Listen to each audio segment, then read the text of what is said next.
Patapos na ang taong 2025 kaya nauuso na naman ang mga prediction na mangyayari sa 2026. Sa teleradyo show ng Showbiz Police ay nagbigay ng hula ang celebrity psychic at spirit questor na si Attorney Nick Nangit. Ano ang say niya kina Kim Chiu at Paolo Avellino sa kahihinatnan ng kanilang career at love team sa paparating na 2026? Si Kim Chiu kasi is Aries, Year of the Horse. Si Paolo Avellino naman is Taurus, Year of the Dragon. Kasi ang Year of the Horse next year ay magiging mabigat para sa kanya.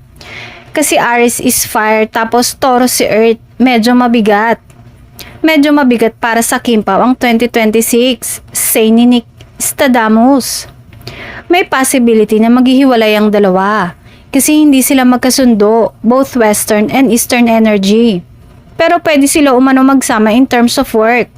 Kasi ang horse at dragon ay may mutual respect sa isa't isa.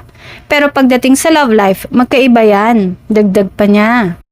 But career is good, lalo na kay Paolo. Si Kim kasi mahihirapan siya kasi 'di ba may na-file siyang kaso laban sa kanyang kapatid kaya medyo mabigat sa kanya next year. Pero babawi siya ng bongga sa 2027 pagtatapos ni Nick. Siguradong nagre-react ang Kim Po fans tungkol sa hulang ito sa kanilang mga idolo.